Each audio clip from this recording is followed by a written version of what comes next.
Bakit napakahirap mag-focus sa isang gawain, pero ang dali-dali lang mag-scroll ng walang katapusan sa phone mo? Ang sagot, dopamine, ang motivation molecule ng utak.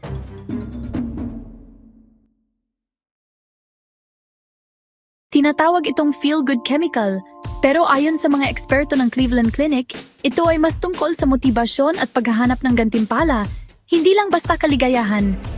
Malaki ang papel ng dopamine sa maraming body functions bilang isang neurotransmitter. Paggalaw, memorya, kasya siyang gantimpala at motibasyon. Pag-ugali at cognition, atensyon, pagtulog at arousal, mood, pagkatuto at pati lactation. At bilang hormone, kapag nailabas ito sa bloodstream, may papel din ito sa fight or flight response, yung automatikong reaksyon ng katawan kapag may nakaka-stress na sitwasyon o panganib.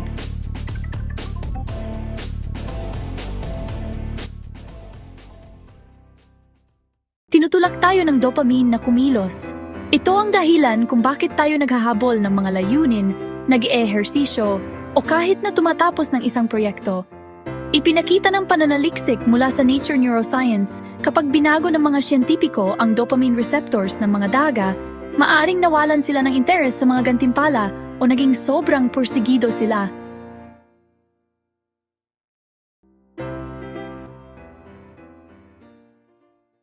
Pero heto ang problema, maaring maagaw ang dopamine.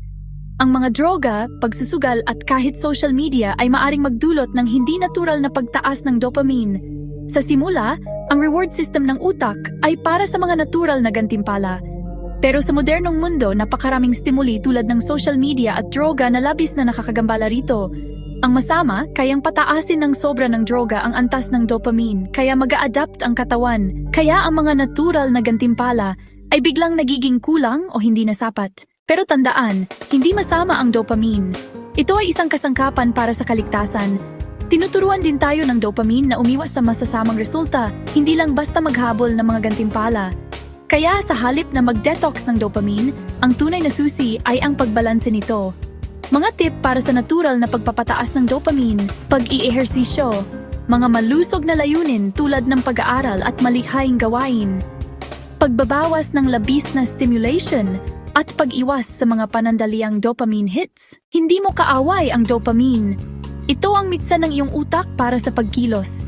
Ang hamon, matutong gabayan ito para makabuo ka ng malusog na magawi, maabot ang iyong mga layunin, at magkaroon ng balanse sa buhay. Huwag mong hayaang kontrolin ka nito, makipagtulungan ka rito. Kung nakatulong sa iyo ang video na to, huwag kalimutang mag-like, share, at subscribe para sa mas marami pang malalim na pagtalakay sa agam, psikolohiya, at kung paano talaga gumagana ang iyong utak.